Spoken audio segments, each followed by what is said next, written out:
ಇಂತಹ ಶಕ್ತಿಶಾಲಿ ಈ ದಿನ ಯಾರು ಈ ₹1 ಈ ಚಿಕ್ಕ ಪರಿಹಾರ ಮಾಡ್ತಾರೋ ಅವರಿಗೆ ವರ್ಷ ಪೂರ್ತಿ ಹಣ ಅಯಸ್ಕಾಂತದ ಹಾಗೆ ಬರ್ತಾನೆ ಇರುತ್ತೆ. ಜೀವನದಲ್ಲಿ ಸಾಕಷ್ಟು ಕಷ್ಟಗಳನ್ನು ಅನುಭವಿಸುತ್ತಿದ್ರೆ, ನೋವುಗಳಿಂದ ನೊಂದು ಬೆಂದು ಹೋಗಿದ್ರೆ ಈ ಒಂದು ಚಿಕ್ಕ ಪರಿಹಾರವನ್ನು ಮಾಡ್ಕೋಬಹುದು. ಕಷ್ಟ ಅಂದರೆ ಹಣಕಾಸಿನ ಸಮಸ್ಯೆ ಆಗಿರಬಹುದು, ಮತ್ತು ವ್ಯಾಪಾರ ವ್ಯವಹಾರದಲ್ಲಿ ಆಗುವಂಥ ಸಮಸ್ಯೆ ಹಾಗೂ ಆರೋಗ್ಯದ ಸಮಸ್ಯೆನೇ ಆಗಿರಬಹುದು, ಮತ್ತು ಅಕ್ಕಪಕ್ಕದಿಂದ ಆಗುವ ಸಮಸ್ಯೆ, ಇಲ್ಲ ಕುಟುಂಬದಲ್ಲಿರುವ ಸಮಸ್ಯೆ, ಮಕ್ಕಳ ಮಾತು ಕೇಳದೇ ಇರುವಂಥದ್ದು. ಈ ಥರ ನಾನಾ ರೀತಿಯ ಸಮಸ್ಯೆಗಳನ್ನು ನಾವು ಪ್ರತಿನಿತ್ಯ ಅನುಭವಿಸ್ತಾ ಇರ್ತೀವಿ. ಈ ಥರ ಸಮಸ್ಯೆಗಳನ್ನು ಹೇಗೆ ದೂರ ಮಾಡಿಕೊಳ್ಳೋದು, ಈ ರೀತಿ ಸಮಸ್ಯೆಗಳಿಂದ ನಾವು ಯಾವಾಗ ಹೊರಗೆ ಬರೋದು, ಈ ಸಮಸ್ಯೆಗಳಿಗೆ ಪರಿಹಾರನೇ ಇಲ್ವಾ ಅಂತ ಗೊಂದಲದಲ್ಲಿರ್ತೀವಿ. ಜ್ಯೋತಿಷ್ಯ ಶಾಸ್ತ್ರದ ವೈದಿಕ ಶಾಸ್ತ್ರದಲ್ಲಿ ತಿಳಿಸಿರುವಂಥ ಈ ಒಂದು ಪರಿಹಾರವನ್ನು ಮಾಡಿಕೊಂಡಿದ್ದೇ ಆದಲ್ಲಿ ನಿಮ್ಮ ಸಮಸ್ಯೆಗಳು ದಿನದಿಂದ ದಿನಕ್ಕೆ ಕಾಲಕ್ರಮೇಣ ದೂರ ಆಗ್ತಾನೆ ಹೋಗುತ್ತೆ. ಜೊತೆಗೆ ಜೀವನದಲ್ಲಿ ಯಶಸ್ಸನ್ನು ಕಾಣಬಹುದು, ಅಭಿವೃದ್ಧಿಯನ್ನು ಕಾಣಬಹುದು, ಮತ್ತು ಎಲ್ಲ ರೀತಿಯ ಶುಭ ಫಲಗಳು ಸಿಗ್ತಾ ಹೋಗುತ್ತದೆ. ಹಾಗಾಗಿ ಅತ್ಯಂತ ಸುಲಭವಾಗಿ ಈ ದಿನ ಮಾಡುವಂಥ ಪರಿಹಾರ ಇದಾಗಿದೆ. ಇದನ್ನು ಈ ದಿನ ರಾತ್ರಿ ಮಲಗುವ ಮೊದಲು ಈ ಚಿಕ್ಕದಾದ ಸುಲಭವಾದ ಪರಿಹಾರವನ್ನು ಮಾಡ್ಕೋಬೇಕು. ಕೇವಲ ₹1 ಪ್ರತಿಯೊಬ್ಬರೂ ಕೂಡ ಮಾಡ್ಕೊಳ್ಬಹುದು. ಈ ಪರಿಹಾರಕ್ಕೆ ತುಂಬ ಮಹತ್ವವಾದ ಸ್ಥಾನವಿದೆ. ವೈದಿಕ ಶಾಸ್ತ್ರದ ಪ್ರಕಾರ ಜನರು ಈ ತಂತ್ರವನ್ನು ತಿಳ್ಕೊಂಡು ಮಾಡಿ ಸಾಕಷ್ಟು ಜನರು ಪ್ರಯೋಜನವನ್ನು ಪಡೆದುಕೊಂಡು ಪ್ರಗತಿಯನ್ನು ಕಂಡಿದ್ದಾರೆ. ತಲತಲಾಂತರದಿಂದ ಬಂದಿರುವಂಥ ಈ ಒಂದು ತಂತ್ರವನ್ನು ನೀವೇನಾದರೂ ಮಾಡಿದ್ದೇ ಆದರೆ ನಿಮ್ಮ ಅದೃಷ್ಟವೇ ಬದಲಾಗಿ ಕೋಟ್ಯಾಧಿಪತಿಯಾಗಬಹುದು. ಪೂರ್ವಿಕರು ಸಾಕಷ್ಟು ಜನ ಈ ತಂತ್ರವನ್ನು ಮಾಡಿ ಪ್ರಯೋಜನ ಪಡೆದು ಆನಂತರ ಸಿದ್ಧಿಶಾಸ್ತ್ರದಲ್ಲಿ ಈ ತಂತ್ರವನ್ನು ತಿಳಿಸಿಕೊಟ್ಟಿದ್ದಾರೆ. ಈ ತಂತ್ರದಿಂದ ನಿಮ್ಮ ಎಲ್ಲ ಕಷ್ಟಗಳು ದೂರವಾಗುತ್ತೆ. ಮನೆಯಲ್ಲಿ ಲಕ್ಷ್ಮಿ ನೆಲೆಸಬೇಕು, ಮನೆಗೆ ಧನಾಗಮನವಾಗಬೇಕು, ಮನೆಯಲ್ಲಿ ಹಣಕಾಸಿನ ಸಮಸ್ಯೆ ನಿವಾರಣೆಯಾಗಬೇಕು, ಆರೋಗ್ಯ ಸಮಸ್ಯೆ ದೂರವಾಗಬೇಕು ಅಂದರೆ ಈ ತಂತ್ರ ಬಳಸಿ ಶಕ್ತಿ ಮತ್ತು ಮಹತ್ವವನ್ನು ಹೊಂದಿದೆ. ಇದು ನಿಮಗೆ ಒಂದು ಒಳ್ಳೆಯ ಉಪಯೋಗವನ್ನು ತಂದುಕೊಡುತ್ತೆ. ಈ ತಂತ್ರವನ್ನು ತಿಳಿಯುವುದಕ್ಕಿಂತ ಮೊದಲು ನೀವೇನಾದರೂ ನಮ್ಮ ಚಾನಲ್ನ ಸಬ್ಸ್ಕ್ರೈಬ್ ಮಾಡದೇ ನೋಡ್ತಿದ್ರೆ ಈ ವಿಡಿಯೋಗೆ ಒಂದು ಲೈಕ್ ಕೊಟ್ಟು ನಮ್ಮ ಚಾನಲ್ನ ಸಬ್ಸ್ಕ್ರೈಬ್ ಮಾಡ್ಕೊಳ್ಳಿ. ಮತ್ತು ತಾಯಿ ಲಕ್ಷ್ಮೀ ದೇವಿಯ ಆಶೀರ್ವಾದ ಸದಾ ನಿಮ್ಮ ಮೇಲೆ ಇರಬೇಕು ಅಂತ ಬಯಸಿದರೆ ಓಂ ನಮೋ ಶ್ರೀ ಲಕ್ಷ್ಮೀ ದೇವಿಯೇ ನಮಃ ಅಂತ ಕಮೆಂಟ್ ಮಾಡೋದೇ ಮರಿಬೇಡಿ. ಈ ವಿಡಿಯೋ ಎಲ್ಲರಿಗೂ ತುಂಬ ಉಪಯೋಗವಾಗುತ್ತದೆ. ಸ್ಕಿಪ್ ಮಾಡದೆ ಕೊನೆವರೆಗೂ ನೋಡಿ. ಎಲ್ಲರೂ ಅಂದ್ಕೊಳ್ತಾ ಇರ್ತಾರೆ, ದಿನದಿಂದ ದಿನಕ್ಕೆ ಸಮಸ್ಯೆಗಳು ಜಾಸ್ತಿ ಆಗುತ್ತೆ, ಕಡಿಮೆಯಂತೂ ಆಗ್ತಾ ಇಲ್ಲ, ಯಾವುದರಲ್ಲೂ ಅಭಿವೃದ್ಧಿಯನ್ನು ಕಾಣ್ತಿಲ್ಲ, ಹಣಕಾಸಿನ ಸಮಸ್ಯೆ ತುಂಬ ಆಗ್ತಿದೆ, ಮನೆಯಲ್ಲಿ ಯಾರೂ ಮಾತು ಕೇಳ್ತಿಲ್ಲ, ಏನು ಮಾಡೋದು ಅಂತ ಗೊಂದಲದಲ್ಲಿ ಇರುವವರಿಗೋಸ್ಕರ ವೈದಿಕ ಶಾಸ್ತ್ರದಲ್ಲಿ ಈ ಪರಿಹಾರವನ್ನು ತಿಳಿಸಿಕೊಡ್ತಿದ್ದಾರೆ. ಹಾಗಾಗಿ ಈ ಚಿಕ್ಕ ಪರಿಹಾರವನ್ನು ಇಂದು ಮಾತ್ರ ಮಾಡ್ಕೋಬೇಕು. ಈ ದಿನ ಮಾಡುವಂಥ ಈ ಕಾರ್ಯ ಅತ್ಯಂತ ಶುಭ ಫಲ ನೀಡುತ್ತದೆ. ಈ ದಿನ ಈ ತಂತ್ರವನ್ನು ಮಾಡಿದರೆ ಖಂಡಿತವಾಗಿಯೂ ನೀವು ಆಶ್ಚರ್ಯ ಪಡ್ತೀರಾ. ಈ ಒಂದು ತಂತ್ರ ನಿಮಗೆ ಬಹಳ ಯಶಸ್ಸನ್ನು ತಂದು ಕೊಡುತ್ತೆ. ವೈದಿಕ ಶಾಸ್ತ್ರದ ಪ್ರಕಾರ ಇವರೇ ಮಾಡಬೇಕು ಅಂತ ಏನಿಲ್ಲ. ಹೆಣ್ಣು ಮಕ್ಕಳು ಮಾಡಬಹುದು, ಗಂಡು ಮಕ್ಕಳು ಮಾಡಬಹುದು, ಪ್ರತಿಯೊಬ್ಬರೂ ಕೂಡ ಮಾಡಬಹುದು. ಮನೆಯಲ್ಲಿ ಹೆಣ್ಣು ಮಕ್ಕಳು ಗಂಡನಿಂದ ಗೌರವ ಕೊಡದೇ ಇರಬಹುದು, ಮತ್ತು ಗಂಡ ಕಿಂಚಿತ್ತು ಮರೆಯದೆ ಕೊಡದೇ ಇರಬಹುದು. ಪ್ರತಿದಿನ ಕಲಹ ಇರುವಂಥ ಸಮಸ್ಯೆ ಕೂಡ ಇರುತ್ತದೆ. ಅಥವಾ ಗಂಡ ಕುಡಿತಿದ್ರೆ, ಕೆಟ್ಟ ಚಟಕ್ಕೆ ದಾಸನಾಗಿದ್ರೆ, ಮನೆಗೆ ಸರಿಯಾಗಿ ಬರುವುದಿಲ್ಲ, ಮನೆಯಲ್ಲಿ ಹೇಳುವುದು ಕೇಳಲ್ಲ, ಸರಿಯಾದ ರೀತಿ ನಮ್ಮ ಜೊತೆ ನಡೆದುಕೊಳ್ಳೋದಿಲ್ಲ, ಯಾವಾಗಲೂ ಮನೆಯಲ್ಲಿ ಗಲಾಟೆಗಳಾಗ್ತಾ ಇರುತ್ತೆ ಅಂದರೆ ಕೂಡ ಈ ಪರಿಹಾರವನ್ನು ಮಾಡ್ಕೊಳ್ಬಹುದು. ಅಥವಾ ಅತ್ತೆ ಮಾವನಿಂದ ಕಾಟ ಆಗ್ತಾ ಇದೆ, ಅತ್ತೆಗೆ ಮೈದುನರಿಂದ ಕಾಟವನ್ನು ಅನುಭವಿಸುತ್ತಿದ್ರೆ, ಮನೆಯಲ್ಲಿ ಕಿರಿಕಿರಿ ಆಗ್ತಾ ಇದ್ರೆ, ದಾಯಾದಿ ಕಲಹಗಳು ಆಗ್ತಾ ಇದ್ರೆ, ವ್ಯಾಪಾರ ವ್ಯವಹಾರದಲ್ಲಿ ಕೂಡ ಪ್ರಗತಿ ಸರಿ ಇಲ್ಲದೆ ಇರೋದು, ಆಸ್ತಿ ವಿಚಾರಗಳಲ್ಲಿ ಗೊಂದಲಗಳಾಗ್ತಾ ಇರೋದು, ಕೋರ್ಟು ಕಚೇರಿ ಅಂತ ಅಲಿತಾ ಇದ್ದೀರಾ ಅಂದರೂ ಕೂಡ ಈ ಪರಿಹಾರವನ್ನು ಮಾಡ್ಕೊಳ್ಬಹುದು. ಈ ಪರಿಹಾರವನ್ನು ಒಂದು ಸಂಕಲ್ಪದ ರೀತಿ ಮಾಡ್ಕೊಳ್ಬೇಕಾಗುತ್ತೆ. ಮತ್ತು ನೀವು ನಿಮ್ಮ ಕೆಲಸಗಳನ್ನು ಮುಗಿಸಿ ಇನ್ನೇನು ಮಲಗ್ತಾ ಇದ್ದೀರಾ ಅನ್ನುವಾಗ ನೀವು ಈ ಪರಿಹಾರ ಮಾಡಿಕೊಳ್ಳಿ. ಇದನ್ನು ಹಗಲು ಹೊತ್ತು ಮಾಡುವುದಲ್ಲ, ಈ ತಂತ್ರವನ್ನು ರಾತ್ರಿ ಸಮಯದಲ್ಲೇ ಮಾಡಬೇಕು. ಈ ರಾತ್ರಿ ಸಮಯದಲ್ಲಿ ಮಾಡುವಂಥ ಪರಿಹಾರಗಳು ನಮಗೆ ಸಾಕಷ್ಟು ಫಲಗಳನ್ನು ಕೊಡುತ್ತೆ. ಹಾಗೆಯೇ ಮನೆಯಲ್ಲಿರುವ ನಕಾರಾತ್ಮಕ ಶಕ್ತಿ ಮತ್ತು ದುಷ್ಟ ಶಕ್ತಿಯನ್ನು ಹೊರಹಾಕುತ್ತದೆ. ಮನೆಯಲ್ಲಿ ಪಾಸಿಟಿವ್ ನೆಲೆಸುತ್ತದೆ ಹಾಗೂ ನಿಮ್ಮ ಕಷ್ಟಗಳು ಕೂಡ ದೂರವಾಗುತ್ತದೆ. ಹಾಗಾಗಿ ರಾತ್ರಿ ಸಮಯದಲ್ಲಿ ಒಂದು ಪ್ರಶಾಂತತೆಯಿಂದ ಈ ₹1 ಕಾಯಿನ್ನಿಂದ ನೀವು ಸಂಕಲ್ಪ ಮಾಡಿದ್ದೇ ಆದಲ್ಲಿ ನಿಮ್ಮ ಎಲ್ಲ ಸಮಸ್ಯೆಗಳು ಕೂಡ ದೂರವಾಗುತ್ತೆ ಎಂದು ಈ ಪರಿಹಾರವನ್ನು ತಿಳಿಸಿಕೊಡಲಾಗಿದೆ. ಮುಖ್ಯವಾಗಿ ನೀವು ಮಾಡಬೇಕಾಗಿರೋದು ಇಷ್ಟೇನೆ. ನೀವು ಈ ಸಂಕಲ್ಪ ಮಾಡಿಬಿಟ್ಟು ಊಟ ಮಾಡ್ತೀನಿ, ಸಂಕಲ್ಪ ಮಾಡಿಬಿಟ್ಟು ವಾಕಿಂಗ್ ಹೋಗಿ ಬರ್ತೀನಿ ಅಂತ ಹೇಳಬೇಡಿ. ಇನ್ನೇನು ಮಲಗ್ತಾ ಇದ್ದೀರಾ ಅನ್ನುವಾಗ ಈ ಒಂದು ಪರಿಹಾರ ಮಾಡಿಕೊಳ್ಳಿ. ಮಂಚದ ಕೆಳಗೆ ಈ ಪರಿಹಾರವನ್ನು ಮಾಡಿಡಬಹುದು, ಇಲ್ಲಾಂದರೆ ತಲೆಯ ದಿಂಬಿನ ಮೇಲೆ ಈ ಪರಿಹಾರವನ್ನು ಮಾಡಿಕೊಳ್ಬಹುದು. ಆದರೆ ಯಾವುದೇ ಕಾರಣಕ್ಕೂ ಬೀಳಿಸುವಂಥದ್ದು, ಚೆಲ್ಲುವಂಥದ್ದು ಮಾಡುವ ಹಾಗಿಲ್ಲ. ಯಾಕೆಂದರೆ ಇದರ ಜೊತೆಗೆ ನೀರನ್ನು ಕೂಡ ಬಳಸ್ತಾ ಇದ್ದೀರಾ. ಈ ಪರಿಹಾರ ಹೇಗೆ ಮಾಡಬೇಕು ಅಂದರೆ, ಒಂದು ಗಾಜಿನ ಗ್ಲಾಸನ್ನು ತೆಗೆದುಕೊಳ್ಳಿ. ಗಾಜು ನಿಮಗೆ ಎಲ್ಲ ಶಾಸ್ತ್ರಗಳಲ್ಲಿ ಗೊತ್ತಿರುವ ಹಾಗೆ ಗಾಜು ಕುಜಕಾರಕ. ಹಾಗಾಗಿ ಗಾಜಿನ ಗ್ಲಾಸನ್ನು ತೆಗೆದುಕೊಂಡು ಅದರಲ್ಲಿ ನೀರನ್ನು ಹಾಕಬೇಕಾಗುತ್ತೆ. ನೀರನ್ನು ಹಾಕಿ ಇಟ್ಕೊಂಡು ನೀವಿನ್ನೇನು ಮಲಗ್ತಾ ಇದ್ದೀರಾ ಅನ್ನುವಷ್ಟರಲ್ಲಿ ನಿಮ್ಮ ಕಷ್ಟಗಳನ್ನು, ನಿಮ್ಮ ನಷ್ಟಗಳನ್ನು, ನಿಮಗಾಗಿರುವಂಥ ತೊಂದರೆಗಳನ್ನು, ನಿಮಗೆ ಏನಾಗಬೇಕು, ನೀವು ನಿಮ್ಮ ಭವಿಷ್ಯದಲ್ಲಿ ಹೇಗಿರಬೇಕು, ಯಾವೆಲ್ಲ ಸಮಸ್ಯೆಗಳಿವೆ, ಎಲ್ಲ ಸಮಸ್ಯೆಗಳಿಗೆ ಪರಿಹಾರವಾಗಬೇಕು. ನಿಮ್ಮ ಮನಸ್ಸಿನ ಆಸೆ ಆಕಾಂಕ್ಷೆಗಳನ್ನು 7 ಬಾರಿ ಸಂಕಲ್ಪ ಮಾಡಿಕೊಳ್ಬೇಕು. ಕೈಯಲ್ಲಿ ನಾಣ್ಯವನ್ನು ಇಟ್ಕೊಂಡು 7 ಬಾರಿ ಸ್ವಲ್ಪ ಕೇಳುವ ರೀತಿಯಲ್ಲಿ ಹೇಳ್ಕೋಬೇಕು. ನೀವು ಮನಸ್ಸಿನಲ್ಲಿ ಎಲ್ಲ ಜ್ಞಾಪಿಸಿಕೊಂಡು ಕೈಯಲ್ಲಿ ನಾಣ್ಯ ಇಟ್ಕೊಂಡು 7 ಬಾರಿ ಸಂಕಲ್ಪ ಮಾಡಿಕೊಂಡು ಇನ್ನೇನು ನೀವು ಮಲಗುವ ಮುನ್ನ ಆ ನೀರಿನ ಗ್ಲಾಸ್ನಲ್ಲಿ ನೀವು ₹1 ಕಾಯಿನನ್ನು ಹಾಕಬೇಕು. ಕಾಯಿನನ್ನು ಹಾಕಿಬಿಟ್ಟು ತಲೆದಿಂಬಿನ ಮೇಲೆ ಆದರೂ ಇಟ್ಕೊಳ್ಬೋದು. ಹೊಟ್ಟೆಯಲ್ಲಿ ಕೈ ತಾಗಬಾರದು, ನೀರು ಚೆಲ್ಲಬಾರದು. ಆ ರೀತಿ ಜಾಗ ನೋಡಿಕೊಂಡು ಆ ಗ್ಲಾಸ್ನ ಇಟ್ಕೋಬೇಕು. ಮಂಚದ ಮೇಲೆ ಮಲಗುವವರು ಮಂಚದ ಕೆಳಗೆ ಇಟ್ಕೊಳ್ಬಹುದು. ಯಾಕೆಂದರೆ ಕೆಳಗೆ ಖಾಲಿ ಜಾಗ ಇರುತ್ತೆ. ಇಲ್ಲ ಮಂಚ ಇಲ್ಲದೆ ಮಲಗುವವರು ತಲೆದಿಂಬಿನ ಮೇಲೆ ಕೈ ತಾಗದೆ ನೀರು ಚೆಲ್ಲದ ಹಾಗೆ ಇಟ್ಕೋಬೇಕು. ಈ ರೀತಿ ನೀವು ಪರಿಹಾರ ಮಾಡಿಕೊಂಡ್ರೆ ರಾತ್ರೋರಾತ್ರಿ ನಿಮ್ಮ ಸಮಸ್ಯೆಗಳೆಲ್ಲ ದೂರವಾಗುತ್ತದೆ. ಅಂದರೆ ಒಂದು ದಿನಕ್ಕಲ್ಲ, ಕಾಲಕ್ರಮೇಣ ದಿನದಿಂದ ದಿನಕ್ಕೆ ನಿಮ್ಮ ಕಷ್ಟಗಳು ದೂರವಾಗ್ತಾ ಹೋಗುತ್ತದೆ. ಇದನ್ನು 3ರಿಂದ 4 ಹುಣ್ಣಿಮೆ ಈ ಪರಿಹಾರವನ್ನು ಮಾಡಿದರೆ ಇದರ ರಿಸಲ್ಟ್ ನಿಮಗೆ ಗೊತ್ತಾಗುತ್ತದೆ. ತುಂಬ ಬದಲಾವಣೆ ಆಗ್ತಾ ಹೋಗುತ್ತದೆ. ನೀವು ಜೀವನದಲ್ಲಿ ಹಣಕಾಸಿನಲ್ಲಿ ಅಭಿವೃದ್ಧಿ ಆಗ್ತಾ ಹೋಗುತ್ತದೆ. ಮತ್ತು ಆ ನೀರನ್ನು ನೀವು ಬೆಳಿಗ್ಗೆ ಎದ್ದ ತಕ್ಷಣ ಯಾವುದಾದರೂ ಹಸಿರು ಗಿಡಕ್ಕೆ ಚೆಲ್ಲಬೇಕು. ತುಳಸಿ ಗಿಡಕ್ಕೆ ಚೆಲ್ಲಿದರೆ ತುಂಬ ಒಳ್ಳೆಯದಾಗುತ್ತದೆ. ತುಳಸಿ ಗಿಡ ಇಲ್ಲ ಅಂದರೆ ಯಾವುದಾದರೂ ಹಸಿರು ಗಿಡಕ್ಕೆ ಚೆಲ್ಲಬೇಕು. ಮತ್ತು ಆ ₹1 ನಾಣ್ಯವನ್ನು ನೀವು ಪರ್ಸ್ನಲ್ಲಿ ಇಟ್ಕೊಳ್ಬೇಕು. ಮತ್ತು ಆ ₹1 ನಾಣ್ಯದಿಂದ ₹10 ಇಲ್ಲ ₹20 ನೋಟಿಗೆ ಅಥವಾ ಯಾವ ನೋಟಾದರೂ ಪರವಾಗಿಲ್ಲ ಮುಟ್ಟಿಸಿ ಅದನ್ನು ಯಾರಿಗಾದರೂ ಅಗತ್ಯ ಇರುವವರಿಗೆ ದಾನ ಮಾಡಿ. ಇಲ್ಲಾಂದರೆ ಅದರಿಂದ ಊಟವನ್ನು ತೆಗೆದುಕೊಂಡು ಆ ಊಟ ಯಾರಿಗೆ ಅವಶ್ಯಕತೆ ಇರುತ್ತೋ, ಯಾರಿಗೆ ಅಗತ್ಯ ಇರುತ್ತೋ ಅವರಿಗೆ ದಾನ ಮಾಡಿ. ಈ ರೀತಿ ನೀವೇನಾದರೂ ಮಾಡಿ ಆದಲ್ಲಿ ನಿಮ್ಮ ಕರ್ಮಫಲ ದೂರವಾಗುವುದು ಖಚಿತ. ಅದರಿಂದ ಒಳ್ಳೆಯ ಫಲ ಸಿಗುತ್ತದೆ. ಆದ್ದರಿಂದ ಆ ಫಲವನ್ನು ನೀವು ಕಾಣ್ತಾನೆ ಹೋಗ್ತೀರಾ ಮತ್ತು ಅನುಭವಿಸ್ತಾನೆ ಇರ್ತೀರಾ. ಜೀವನದಲ್ಲಿ ಎಲ್ಲದರಲ್ಲೂ ಪ್ರಗತಿಯನ್ನು ಕಾಣ್ತಾ ಹೋಗ್ತೀರಾ. ನೋಡಿದ್ರಲ್ಲ ಸ್ನೇಹಿತರೆ, ಈ ಮಾಹಿತಿ ನಿಮಗೆ ಇಷ್ಟ ಆಗಿದೆ ಅಂತ ಅಂದ್ಕೊಂಡಿದ್ದೇವೆ. ಇಷ್ಟ ಆಗಿದ್ದರೆ ದಯವಿಟ್ಟು ಈ ವಿಡಿಯೋಗೆ ಒಂದು ಲೈಕ್ ಕೊಡಿ. ಇನ್ನು ಹೆಚ್ಚಿನ ಮಾಹಿತಿಗಾಗಿ ನಮ್ಮ ಚಾನಲ್ನ ಸಬ್ಸ್ಕ್ರೈಬ್ ಮಾಡಿಕೊಳ್ಳಿ. ಸಾಧ್ಯವಾದರೆ ಈ ವಿಡಿಯೋವನ್ನು ನಿಮ್ಮ ಫ್ರೆಂಡ್ಸ್ ಆ್ಯಂಡ್ ಫ್ಯಾಮಿಲಿ ಹಾಗೂ ಗ್ರೂಪ್ಗಳಿಗೆ ಶೇರ್ ಮಾಡಿ. ನೀವು ಶೇರ್ ಮಾಡೋದ್ರಿಂದ ಅವರಿಗೂ ನಿಮ್ಮಿಂದ ಒಳ್ಳೆಯದಾಗಬಹುದು.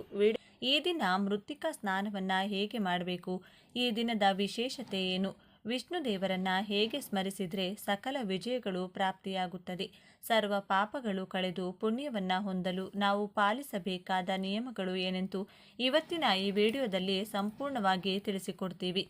ಇನ್ನು ಈ ಶಕ್ತಿಯುತವಾದ ದಿನದಂದು ಕೇವಲ ಈ ಒಂದು ಮರವನ್ನು ಮುಟ್ಟಿದರೆ ಸಾಕು, 7 ತಲೆಮಾರುಗಳವರೆಗೂ ಕರಗದಷ್ಟು ಹಣ ಬರುತ್ತದೆ. ನಿಮ್ಮ ಜೀವನದಲ್ಲಿರುವ ಬಡತನ ಪೂರ್ತಿಯಾಗಿ ಹೊರಟು ಹೋಗುತ್ತದೆ. ಕಷ್ಟಗಳು, ಆರ್ಥಿಕ ಸಮಸ್ಯೆಗಳು ಎಲ್ಲವೂ ಹೋಗುತ್ತದೆ. 1 ವರ್ಷದವರೆಗೂ ಹಣಕ್ಕೆ ಯಾವ ಲೋಪವೂ ಇರುವುದಿಲ್ಲ. ಲಕ್ಷ್ಮೀದೇವಿಯ ಅನುಗ್ರಹ ಸಿಗುತ್ತದೆ ಎಂದು ನಮ್ಮ ಪೂರ್ವಿಕರು ಹೇಳಿದ್ದಾರೆ. ಹಾಗಾದರೆ ಯಾವ ಮರವನ್ನು ಮುಟ್ಟಬೇಕೆಂದು ಈ ವಿಡಿಯೋದಲ್ಲಿ ನಾವು ತಿಳಿದುಕೊಳ್ಳೋಣ. ಆದರೆ ಅದಕ್ಕೂ ಮುಂಚೆ ನೀವಿನ್ನೂ ನಮ್ಮ ಚಾನಲ್ನ ಸಬ್ಸ್ಕ್ರೈಬ್ ಮಾಡಿಕೊಂಡಿಲ್ಲ ಅಂದರೆ ಖಂಡಿತ ಈಗಲೇ ಸಬ್ಸ್ಕ್ರೈಬ್ ಮಾಡಿಕೊಳ್ಳಿ. ಹಾಗೆ ಈ ವಿಡಿಯೋ ಇಷ್ಟ ಆದರೆ ಮರೆಯದೆ ಒಂದು ಲೈಕ್ ಕೊಡಿ. ಎಲ್ಲರೂ ಭಕ್ತಿಯಿಂದ ಓಂ ಶ್ರೀ ಮಹಾಲಕ್ಷ್ಮಿ ನಮಃ ಅಂತ ಕಮೆಂಟ್ ಮಾಡಿ. ಸ್ನೇಹಿತರೆ, ಈ ದಿನ ಲಕ್ಷ್ಮೀದೇವಿಯ ಆರಾಧನೆ ತುಂಬ ಶ್ರೇಷ್ಠವಾದ ಫಲವನ್ನು ಕೊಡುತ್ತದೆ. ಯಾವ ದಿನದಂದು 16 ಕಳೆಗಳಿಗಿಂತ ರಾತ್ರಿ ವೇಳೆಯಲ್ಲಿ ಚಂದ್ರ ಪ್ರಕಾಶಿಸುತ್ತಿರುತ್ತಾನೋ ಆ ದಿನದಂದು ಯಾರು ತಮ್ಮ ಮನೆಯಲ್ಲಿ ಲಕ್ಷ್ಮೀದೇವಿಯ ಆರಾಧನೆ ಮಾಡುತ್ತಾರೋ ಅವರಿಗೆ ಕಷ್ಟಗಳು, ಸಮಸ್ಯೆಗಳು ಹೋಗುವಂತೆ ಲಕ್ಷ್ಮೀದೇವಿಯವರಿಗೆ ಆಶೀರ್ವಾದ ಮಾಡಿ ಅವರ ಮನೆಯೊಳಗೆ ಪ್ರವೇಶಿಸಿ ಅಷ್ಟೈಶ್ವರ್ಯಗಳ ಸುರಿಮಳೆ ಸುರಿಸುತ್ತಾಳೆ.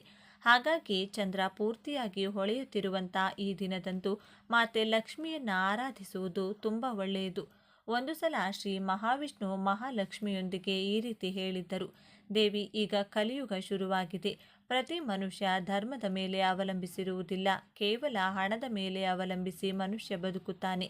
ಹಾಗಾಗಿ ದೇವಿ, ನೀನು ಸ್ವತಃ ಭೂಲೋಕಕ್ಕೆ ಹೋಗಿ ಪ್ರತಿ ವ್ಯಕ್ತಿಗೂ ಹಣ ಸಿಗುವಂತೆ ಮಾಡು ಎಂದು ಹೇಳಿದರು. ಅದಕ್ಕೆ ಲಕ್ಷ್ಮೀದೇವಿ, ಸ್ವಾಮಿ, ಮೊದಲೇ ಇದು ಕಲಿಯುಗ, ಪ್ರತಿ ಮನುಷ್ಯ ಕೆಟ್ಟ ಆಲೋಚನೆಯಿಂದ ಇರುತ್ತಾನೆ, ಅಂಥವರ ಹತ್ತಿರ ನನ್ನನ್ನು ಹೋಗು ಅನ್ನುತ್ತಿದ್ದೀಯಾ ಎಂದು.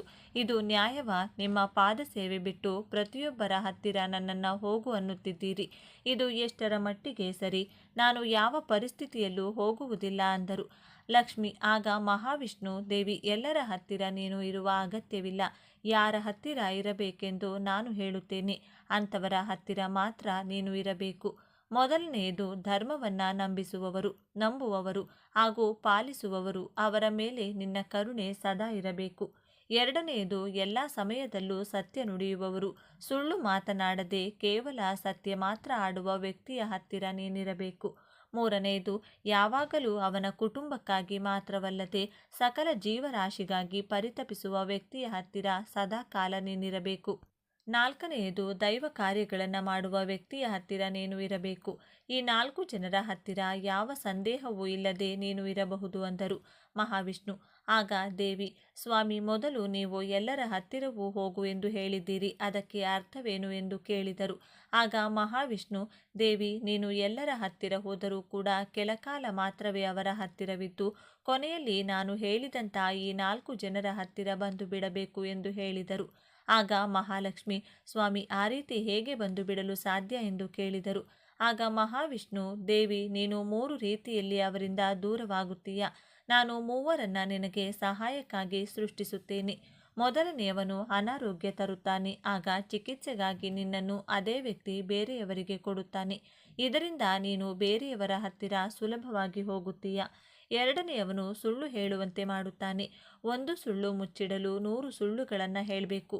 ಆ ರೀತಿ ಸುಳ್ಳು ಖಾಲಿಯಾದಾಗ ಅಥವಾ ಜನರು ಅವನನ್ನು ನಂಬುವುದು ಬಿಟ್ಟಾಗ ಅದುವರೆಗೂ ಅವನು ಕೂಡಿಟ್ಟಿರುವಂತಹ ಹಣ, ಗೌರವ, ಆಸ್ತಿ, ಮರ್ಯಾದೆ ಎಲ್ಲವೂ ಕೂಡ ದೂರ ಆಗುತ್ತದೆ. ಆ ರೀತಿ ನೀನು ಆ ವ್ಯಕ್ತಿಯಿಂದ ದೂರ ಆಗ್ತೀಯ. ಮೂರನೆಯವನು ಕೆಟ್ಟ ಆಲೋಚನೆಗಳನ್ನು ತರಿಸುತ್ತಾನೆ. ಮನುಷ್ಯ ಅವನು ಮಾಡಿದ ಕೆಟ್ಟ ಕೆಲಸಗಳನ್ನು ಮುಚ್ಚಿ ಹಾಕಲು ಹಣ ಖರ್ಚು ಮಾಡುತ್ತಾನೆ. ಒಮ್ಮೊಮ್ಮೆ ಅವನು ಮಾಡಿರುವ ಕೆಲಸ ಮುಚ್ಚಿ ಹಾಕಲು ಅದುವರೆಗೂ ಅವನು ಕೂಡಿಟ್ಟಿರುವ ಹಣವೆಲ್ಲ ಕೂಡ ಖರ್ಚು ಮಾಡಬೇಕಾಗುತ್ತದೆ. ಆ ರೀತಿ ನೀನು ಆ ವ್ಯಕ್ತಿಯಿಂದ ದೂರ ಆಗ್ತೀಯ. ದೇವಿ, ಈ 3 ವ್ಯಕ್ತಿಗಳು ಯಾವಾಗಲೂ ನಿನಗೆ ಸಹಾಯ ಮಾಡುತ್ತಾರೆ. ನಿನಗೆ ಯಾವ ವ್ಯಕ್ತಿ ಇಷ್ಟವಿಲ್ಲವೋ ಅಥವಾ ಯಾರ ಮನೆಯಲ್ಲಿ ಇರಲು ಇಷ್ಟ ಇಲ್ಲವೋ ಅಂತಹ ವ್ಯಕ್ತಿಯ ಹತ್ತಿರ ಈ 3 ವ್ಯಕ್ತಿಗಳನ್ನು ಕಳಿಸು. ಅವರು ಅವರ ಕೆಲಸ ಶುರು ಮಾಡುತ್ತಾರೆ. ಆ ಮೂಲಕ ನೀನು ಅವರಿಂದ ದೂರ ಆಗ್ತೀಯಾ ಎಂದು ಹೇಳಿದರು. ಹಾಗಾಗಿ ಸ್ನೇಹಿತರೆ, ಈ 3 ಗುಣಗಳಿರುವಂಥ ವ್ಯಕ್ತಿಗಳು ಕಲಿಯುಗದಲ್ಲಿ ಲಕ್ಷ್ಮಿಯ ಅನುಗ್ರಹ ಪಡೆಯಲು ಸಾಧ್ಯವಾಗುವುದಿಲ್ಲ. ಆ ತಾಯಿಯ ಅನುಗ್ರಹ ಇದ್ದಾಗ ಮಾತ್ರವೇ ಜೀವನದಲ್ಲಿ ನಾವು ಏನನ್ನ ಬೇಕಾದರೂ ಸಾಧಿಸಲು ಸಾಧ್ಯವಾಗುತ್ತದೆ.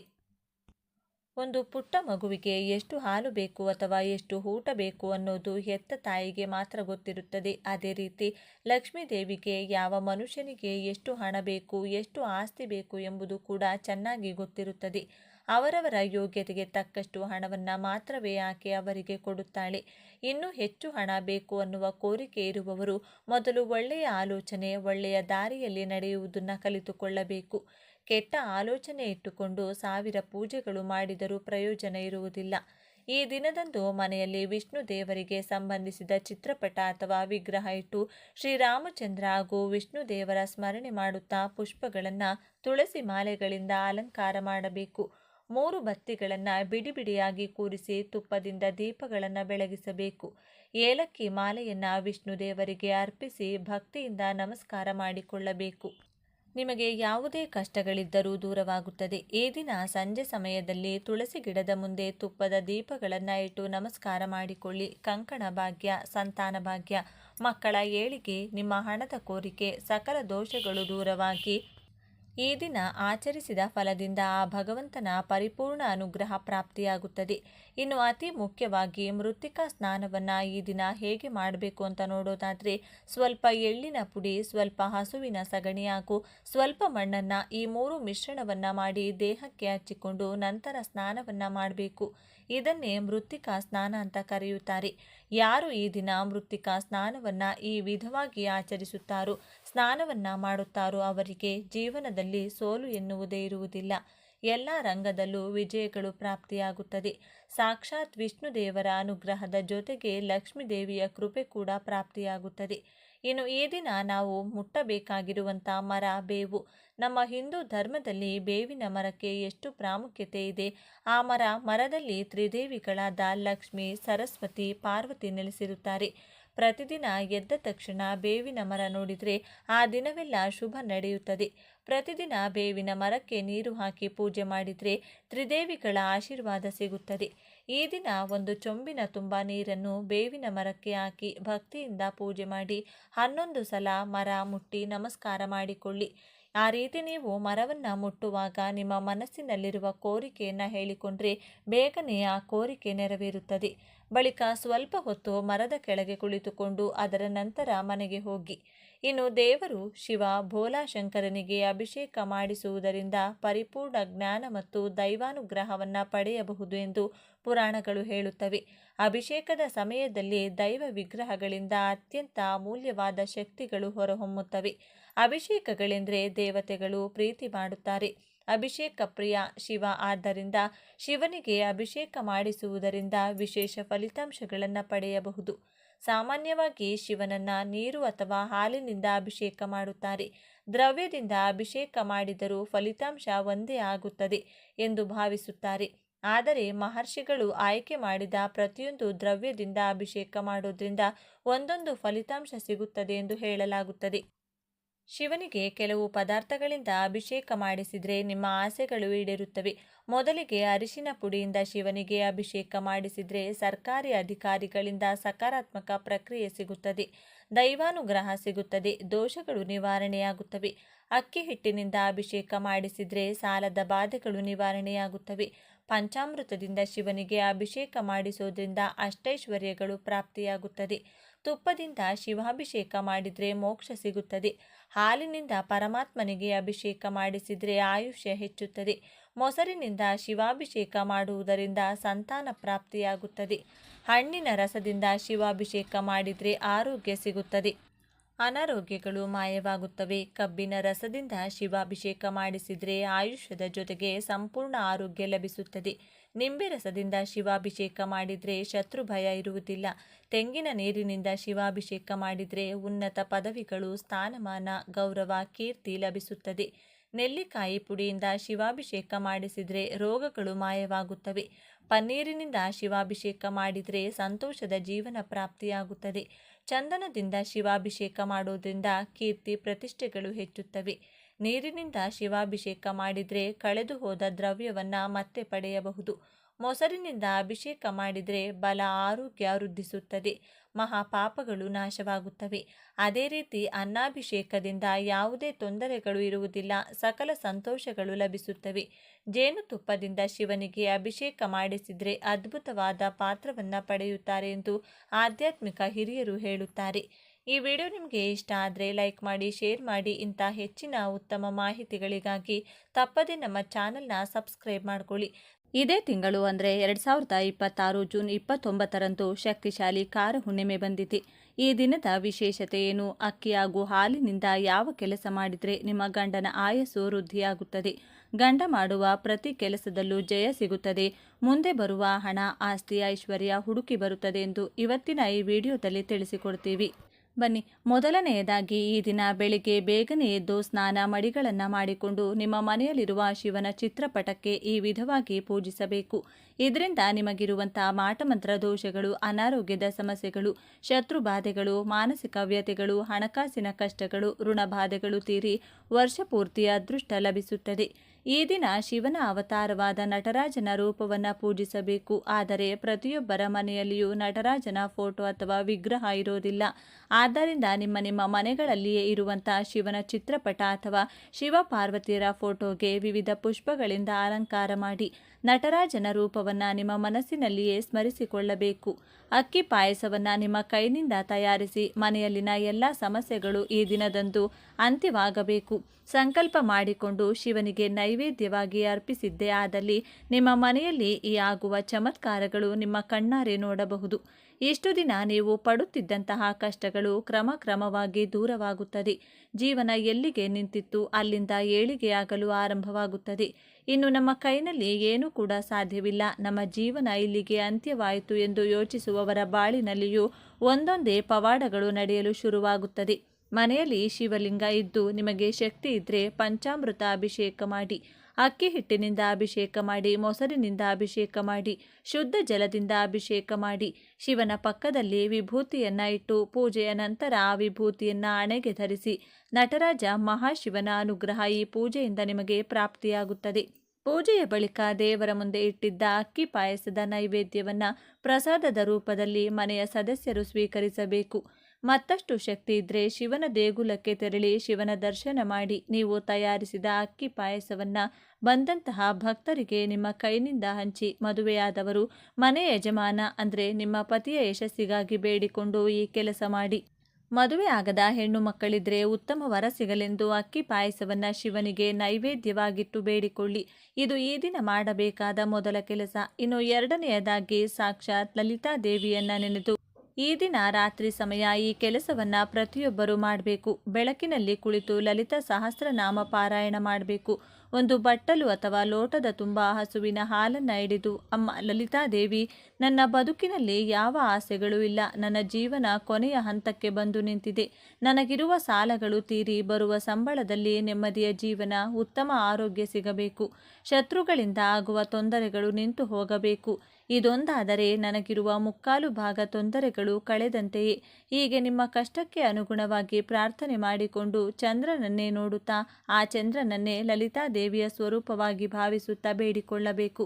ಉಗುರು ಬೆಚ್ಚಗೆ ಹಾಲನ್ನು ಕಾಯಿಸಿರಬೇಕು. ಲಲಿತಾ ಸಹಸ್ರನಾಮವನ್ನು ಪಾರಾಯಣ ಮಾಡಿದ ನಂತರ ಅಥವಾ ಕೇಳಿದ ನಂತರ ಹಾಲನ್ನು ನೀವು ಸಹ ಸ್ವಲ್ಪ ಕುಡಿದು ಮನೆಯ ಸದಸ್ಯರಿಗೂ ಕುಡಿಯಲು ನೀಡಬೇಕು. ಬೆಳಿಗ್ಗೆ ಶಿವನ ಪ್ರಾರ್ಥನೆಯನ್ನು ಮಾಡಿಕೊಂಡಿರ್ತೀರಾ, ಸಂಜೆ ಅಥವಾ ರಾತ್ರಿ ಸಮಯದಲ್ಲಿ ಲಲಿತಾ ದೇವಿಯನ್ನು ಸ್ಮರಿಸುತ್ತೀರಾ. ಇದರಿಂದ ಶಿವಶಕ್ತಿಯು ನಿಮಗೆ ಉಂಟಾಗಿ ಅಡೆತಡೆಗಳು ದೂರವಾಗುತ್ತದೆ. ನಿಮ್ಮ ಯಶಸ್ಸಿಗೆ ಅಡ್ಡಿಯಾಗುವಂತಹ ಜನಗಳು ನಿಮ್ಮಿಂದ ದೂರವಾಗುತ್ತಾರೆ. ನಿಮ್ಮ ಹಿಂದೆ ನಿಮಗೆ ಗೊತ್ತಿಲ್ಲದೆ ನಿಮ್ಮ ಏಳಿಗೆಯನ್ನು ತಡೆಯುವಂತಹ ಶಕ್ತಿಗಳು ನಶಿಸಿ ಹೋಗುತ್ತವೆ. ಇನ್ನು ಕೊನೆಯದಾಗಿ ಮೂರನೆಯದಾಗಿ ಮನೆಯಲ್ಲಿ ಕಳಸ ಇಡುವ ಪದ್ಧತಿ ಇದ್ದರೆ ಕಳಸದ ಸುತ್ತಲೂ ತರಕಾರಿಗಳನ್ನು ಇಟ್ಟು ಆ ಕಳಶವನ್ನೇ ಬನಶಂಕರಿ ದೇವಿ, ಶಾಕಾಂಬರಿ ದೇವಿಯ ಸ್ವರೂಪದಲ್ಲಿ ಪೂಜೆ ಮಾಡಿ. ಕಳಸ ಇಡುವ ಪದ್ಧತಿ ಇಲ್ಲವೆಂದರೆ ಪಾರ್ವತಿ ದೇವಿ, ಗ್ರಾಮ ದೇವತೆ, ದುರ್ಗಾದೇವಿಗೆ ಸಂಬಂಧಪಟ್ಟಂಥ ಯಾವುದೇ ಚಿತ್ರಪಟ ಮನೆಯಲ್ಲಿತ್ತು ಎಂದರೆ ದೇವಿಯ ಸುತ್ತಲೂ ತರಕಾರಿಗಳನ್ನು ಇಟ್ಟು ದೀಪಾರಾಧನೆ ಮಾಡಿ. ಮನೆಯಲ್ಲಿ ಎಂದಿಗೂ ಆಹಾರದ ಕೊರತೆ ಬಾರದಿರಲಿ ಎಂದು ದುರ್ಗಾದೇವಿ, ಶಾಕಾಂಬರಿ ದೇವಿಗೆ ಬೇಡಿಕೊಳ್ಳಿ. ಮನೆಯಲ್ಲಿ ಈ ಕೆಲಸವನ್ನು ಮಾಡಲು ಸಾಧ್ಯವಾಗದಿದ್ದರೆ ಮನೆಗೆ ಸಮೀಪದಲ್ಲಿರುವ ಗ್ರಾಮ ದೇವತೆಯ ಗುಡಿಗೆ ತೆರಳಿ ತರಕಾರಿಗಳನ್ನು ದೇಗುಲಕ್ಕೆ ನೀಡಿ. ತರಕಾರಿಗಳಿಂದ ಮಾಲೆಯನ್ನು ತಯಾರಿಸಿ ಗ್ರಾಮ ದೇವತೆಗೆ ಕೊಟ್ಟು ಬನ್ನಿ. ತಾಯಿ ಬನಶಂಕರಿಯನ್ನ ಮನದಲ್ಲಿ ನೆನೆದು ಕಷ್ಟ ಕಾರ್ಪಣ್ಯಗಳ ಅಂತ್ಯವಾಗಲಿ ಎಂದು ಭಕ್ತಿಯಿಂದ ಬೇಡಿಕೊಳ್ಳಿ. ನಾಳೆ ದುರ್ಗಾ ಕವಚವನ್ನು ಪ್ರತಿಯೊಬ್ಬರೂ ಕೇಳಿ. ಚಂದ್ರನ ಪರಿಪೂರ್ಣ ಅನುಗ್ರಹ ಸಿಗುವಂಥ ದಿನವಾಗಿದೆ. ಹಾಗಂದರೆ ಚಂದ್ರನು ಮನಸ್ಕಾರಕ. ಈ ದಿನ ಮನಸ್ಸನ್ನು ತಿಳಿಯಾಗಿಟ್ಟುಕೊಂಡು ಚಂದ್ರನ ದರ್ಶನ ಮಾಡಿ. ಇದರಿಂದ ಮನಸ್ಸಿನಲ್ಲಿರುವ ಗೊಂದಲಗಳು, ಚಂಚಲತೆಗಳು ದೂರವಾಗುತ್ತದೆ. ಮುಂದೆ ಏನು ಮಾಡಬೇಕು, ಏನು ಮಾಡಬಾರದು ಎಂಬುದರ ಸಂಪೂರ್ಣ ಚಿತ್ರಣ ನಿಮಗೆ ಸಿಗುತ್ತದೆ. ನೀವು ಮಾಡುವ ತಪ್ಪಿನ ಅರಿವಾಗುತ್ತದೆ. ಇದರಿಂದ ನಿಮಗೂ ನಿಮ್ಮ ಸುತ್ತಮುತ್ತಲೂ ಇರುವವರಿಗೂ ನೆಮ್ಮದಿಯ ಜೀವನ ಸಿಗುತ್ತದೆ. ಇನ್ನು ಸಾಲದ ಕಷ್ಟದಿಂದ ಹೊರಬರಲು ಈ ಎರಡು ದೇವರ ಪಾದವನ್ನು ಹಿಡಿಯಲೇಬೇಕು. ಒಂದು ಶ್ರೀ ಸುಬ್ರಹ್ಮಣ್ಯೇಶ್ವರ ಸ್ವಾಮಿ, ಮತ್ತೊಂದು ಶ್ರೀ ಲಕ್ಷ್ಮೀ ನರಸಿಂಹಸ್ವಾಮಿ. ಈ ದೇವರನ್ನು ಸ್ಮರಿಸುತ್ತಾ ಅಕ್ಕಿ ಹಿಟ್ಟಿನಿಂದ 3 ಮಂಗಳವಾರ ಅಥವಾ 5 ಮಂಗಳವಾರಗಳಂದು ಅಥವಾ ಅಮಾವಾಸ್ಯೆ ಅಥವಾ ಹುಣ್ಣಿಮೆ ದಿನದಂದು ಈ ಚಿಕ್ಕ ಕೆಲಸವನ್ನು ಮಾಡಬೇಕು. ಏನು ಮಾಡಬೇಕು ಅಂದರೆ, ಮನೆಗೆ ಸಮೀಪದಲ್ಲಿ ಎಲ್ಲಾದರೂ ಸುಬ್ರಹ್ಮಣ್ಯೇಶ್ವರ ಸ್ವಾಮಿಯ ದೇಗುಲವಿದ್ದರೆ ಅಲ್ಲಿಗೆ ಮನೆಯಿಂದಲೇ ಸ್ವಲ್ಪ ಅಕ್ಕಿ ಹಿಟ್ಟನ್ನು ತೆಗೆದುಕೊಂಡು ಹೋಗಬೇಕು. ಯಾವ ಸಮಯದಲ್ಲಿ ಹೋಗಬೇಕು ಅಂದರೆ, ಸುಬ್ರಹ್ಮಣ್ಯ ಸ್ವಾಮಿ ದೇಗುಲದಲ್ಲಿ ಅಭಿಷೇಕ ಮಾಡುವಂಥ ಸಮಯದಲ್ಲಿ ಹೋಗಬೇಕಾಗುತ್ತೆ. ಸಾಮಾನ್ಯವಾಗಿ ಅಭಿಷೇಕಗಳನ್ನು ಬೆಳಗಿನ ಸಮಯದಲ್ಲಿ ಮಾಡಲಾಗುತ್ತದೆ. ಒಂದು ದಿನ ಮುಂಚೆಯೇ ದೇಗುಲಕ್ಕೆ ತೆರಳಿ ಅಭಿಷೇಕದ ಸಮಯವನ್ನು ತಿಳಿದು ಮನೆಗೆ ಬರಬೇಕು. ನೀವು ನಿಮ್ಮ ಕೈಯಾರೆ ನೀಡಿದ ಅಕ್ಕಿ ಹಿಟ್ಟಿನಿಂದ ಅರ್ಚಕರಿಗೆ ಹೇಳಿ ಸುಬ್ರಹ್ಮಣ್ಯ ಸ್ವಾಮಿಗೆ ವಿಶೇಷವಾಗಿ ಅಭಿಷೇಕವನ್ನು ಮಾಡಿಸಬೇಕು. ಇದರಿಂದ ನಿಮಗಿರುವಂತಹ ಋಣ ವಿಶೇಷವಾಗಿ ಕಳೆಯುತ್ತದೆ. ಸಾಲಗಳನ್ನು ತೀರಿಸಲು ಮೊದಲು ದುಡ್ಡು, ಕೈನಲ್ಲಿ ಚೆನ್ನಾಗಿ ಓಡಾಡಬೇಕು. ಆ ದುಡ್ಡು ಬರಲು ಆದಾಯದ ಮಾರ್ಗಗಳು ಚೆನ್ನಾಗಿರಬೇಕು. ಒಂದು ಕೆಲಸದಿಂದ, ವ್ಯಾಪಾರದಿಂದ ಬರಬೇಕಾದ ಹಣದಿಂದ ಹೀಗೆ ಒಂದಲ್ಲ ಒಂದು ಆದಾಯದ ಮಾರ್ಗ ಚೆನ್ನಾಗಿತ್ತು ಅಂದರೆ ಸಾಲಗಳನ್ನು ತೀರಿಸಲು ದಾರಿಯಾಗುತ್ತದೆ. ಅಕ್ಕಿ ಹಿಟ್ಟಿನಿಂದ ಅಭಿಷೇಕ ಮಾಡಿಸಿದ ನಂತರ ಸುಬ್ರಹ್ಮಣ್ಯೇಶ್ವರ ಸ್ವಾಮಿ ದೇಗುಲದಲ್ಲಿ ಒಂದು ವಿಶೇಷ ದೀಪವನ್ನು ಬೆಳಗಿಸಬೇಕು. ಒಂದು ದೊಡ್ಡ ಮಣ್ಣಿನ ದೀಪಕ್ಕೆ 9 ಬತ್ತಿಗಳನ್ನು ಬಿಡಿಬಿಡಿಯಾಗಿ ಕೂರಿಸಿ ಎಳ್ಳೆಣ್ಣೆಯನ್ನು ವಿಶೇಷವಾಗಿ ದೀಪಾರಾಧನೆ ಮಾಡಿಕೊಳ್ಬೇಕು. ಸುಬ್ರಹ್ಮಣ್ಯ ಸ್ವಾಮಿ ಅಷ್ಟಕವನ್ನು ದೇಗುಲದಲ್ಲಿ ದೀಪದ ಮುಂದೆ ಕುಳಿತುಕೊಂಡು ಪಠಿಸಿ ಅಥವಾ ಕೇಳಿ ನಂತರ ಸುಬ್ರಹ್ಮಣ್ಯ ಸ್ವಾಮಿಗೆ 9 ಪ್ರದಕ್ಷಿಣೆಯನ್ನು ಮಾಡಬೇಕು. ಮೊದಲನೆಯದಾಗಿ ಅಕ್ಕಿ ಹಿಟ್ಟಿನ ಅಭಿಷೇಕ, ಎರಡನೆಯದು ದೀಪಾರಾಧನೆ, ಮೂರನೆಯದು ಪ್ರದಕ್ಷಿಣೆ. ಇವಿಷ್ಟನ್ನು ಸಾಲದ ಸಮಸ್ಯೆ, ಹಣದ ಸಮಸ್ಯೆ ತೀರಲೆಂಬ ಸಂಕಲ್ಪದಿಂದ ಮಾಡಬೇಕಾಗುತ್ತದೆ. ಸುಬ್ರಹ್ಮಣ್ಯ ಸ್ವಾಮಿಯ ದರ್ಶನ ಮಾಡುತ್ತಾ ದೇಗುಲದಲ್ಲಿ ಸ್ವಲ್ಪ ಕಾಲ ಕುಳಿತು, ತಂದೆ, ನಿನ್ನನ್ನೇ ನಂಬಿ ನಾನು ಇಲ್ಲಿಗೆ ಬಂದಿದ್ದೇನೆ. ನನ್ನೆಲ್ಲ ಹಣದ ಕಷ್ಟಗಳನ್ನು ಕಳೆದು ಸಾಲಗಳೆಲ್ಲ ಬೇಗ ತೀರುವಂತೆ ಅನುಗ್ರಹಿಸು ಎಂದು ಭಕ್ತಿ ಭಾವದಿಂದ ಬೇಡಿಕೊಳ್ಳಬೇಕು. ಈ ನಿಯಮವನ್ನು, ಈ ಕೆಲಸಗಳನ್ನು ನೀವು 3 ಮಂಗಳವಾರ ಅಥವಾ 5 ಮಂಗಳವಾರ ಮಾಡಬೇಕು. ಅಥವಾ ಹುಣ್ಣಿಮೆ ಅಥವಾ ಅಮಾವಾಸ್ಯೆ ದಿನ ಮನೆಯ ಯಜಮಾನನ ಪರವಾಗಿ ಮನೆಯ ಯಜಮಾನಿ ಈ ಕೆಲಸವನ್ನ ಮಾಡಬಹುದು. ಇಲ್ಲ ಸಾಲ ಹೆಚ್ಚಿದ್ದವರು ನೀವೇ ಖುದ್ದಾಗಿ ಹೋಗಿ ಈ 3 ವಿಶೇಷ ಕೆಲಸಗಳನ್ನು ಸುಬ್ರಹ್ಮಣ್ಯ ಸ್ವಾಮಿಯ ಆಲಯದಲ್ಲಿ ಮಾಡಿ ಬನ್ನಿ. ಇದರಿಂದ ಶೀಘ್ರವಾಗಿ ಹಾಗೂ ಹಂತ ಹಂತವಾಗಿ ಸಾಲಗಳಿಂದ ಮುಕ್ತಿ ದೊರೆತು ಹಣದ ಏಳಿಗೆ ಅನ್ನೋದು ಆಗ್ತಾ ಹೋಗುತ್ತೆ. ಇನ್ನು ಎರಡನೆಯದಾಗಿ ಶ್ರೀ ಲಕ್ಷ್ಮೀ ನರಸಿಂಹಸ್ವಾಮಿಯ ಆಲಯಕ್ಕೆ ತೆರಳಿ ಈ ಒಂದು ನಿಯಮವನ್ನು ಪಾಲಿಸಬೇಕಾಗುತ್ತದೆ. ಏನು ಮಾಡಬೇಕು ಅಂದರೆ 3 ಅಥವಾ 5 ಮಂಗಳವಾರಗಳಂದು ಲಕ್ಷ್ಮೀ ನರಸಿಂಹಸ್ವಾಮಿಗೆ ತುಳಸಿ ದಳಗಳಿಂದ ಅರ್ಚನೆ ಮಾಡಿಸಬೇಕು. ಅಥವಾ ತುಳಸಿ ದಳಗಳಿಂದ ಲಕ್ಷ್ಮೀ ನರಸಿಂಹಸ್ವಾಮಿಯ ವಿಗ್ರಹಕ್ಕೆ ಅಭಿಷೇಕದ ರೀತಿ ಮಾಡಿಸಬೇಕು.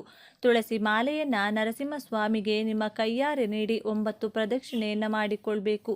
ಓಂ ನಮೋ ನರಸಿಂಹಾಯ ಎಂಬ ಮಂತ್ರವನ್ನು ಪ್ರದಕ್ಷಿಣೆ ಮಾಡಿಕೊಳ್ಬೇಕಾದ್ರೆ ಹೇಳಿಕೊಳ್ಬೇಕು. ನರಸಿಂಹ ದೇಗುಲಕ್ಕೂ ಕೂಡ 9 ಬತ್ತಿಗಳನ್ನು ದೀಪಾರಾಧನೆಯನ್ನು ಎಳ್ಳೆಣ್ಣೆಯಿಂದ ಮಾಡಬೇಕಾಗುತ್ತದೆ. ದೀಪಾರಾಧನೆ ಮಾಡುವಾಗ ಲಕ್ಷ್ಮೀ ನರಸಿಂಹ ವಿಶೇಷ ಸ್ತೋತ್ರವಿದೆ, ಅದನ್ನು ಪಠಿಸಿ ಅಥವಾ ಕೇಳಿ. ಇದರಿಂದ ಭೂಮಿ, ಆಸ್ತಿ, ಹಣ, ಆರೋಗ್ಯ, ಕುಟುಂಬ ಎಂಥದ್ದೇ ಸಮಸ್ಯೆಗಳಿದ್ದರೂ ಕೂಡ ಕಳೆದು ಋಣಬಾಧೆಗಳಿಂದಲೂ ವಿಶೇಷವಾಗಿ ಮುಕ್ತಿ ಸಿಗುತ್ತದೆ. ಸಾಲಗಳು ಕಳೆಯಬೇಕು, ಹಣಕಾಸಿನ ಕಠಿಣ ಕಷ್ಟಗಳಿಂದ ಹೊರಬರಬೇಕೆಂದು ಲಕ್ಷ್ಮೀ ನರಸಿಂಹಸ್ವಾಮಿ ದೇವರನ್ನ ನೋಡುತ್ತಾ ಭಕ್ತಿಯಿಂದ ಕೇಳಿಕೊಳ್ಳಿ. ಸಾಲಗಳಿರಲಿ ಇಲ್ಲದಿರಲಿ, ದುಡ್ಡಿಗೆ ಸಂಬಂಧಪಟ್ಟಂತ ಯಾವುದೇ ಸಮಸ್ಯೆ ಆಗಿರಬಹುದು, ಸಂಪಾದನೆ ಮಾಡಿದ ಹಣ ಕೈನಲ್ಲಿ ನಿಲ್ಲೋದಿಲ್ಲ, ನೀರಿನಂತೆ ಹಣ ಖರ್ಚಾಗುತ್ತದೆ. ಹಣಕಾಸಿನ ವಿಷಯಕ್ಕೆ ಮನೆಯಲ್ಲಿ ಸದಾ ಜಗಳಗಳು ನಡೆಯುತ್ತದೆ. ದುಡ್ಡಿನ ಸಮಸ್ಯೆಗಳಿಂದ ನಮಗೆ ಗೌರವ ಸಿಗ್ತಾ ಇಲ್ಲ, ಕೈನಲ್ಲಿ ದುಡ್ಡು ಚೆನ್ನಾಗಿ ಓಡಾಡಬೇಕು, ಹಣದ ಏಳಿಗೆ ಆಗಬೇಕು ಅಂದರೂ ಕೂಡ ಈ 2 ವಿಶೇಷ ಪರಿಹಾರವನ್ನು ಪಾಲಿಸಬಹುದು.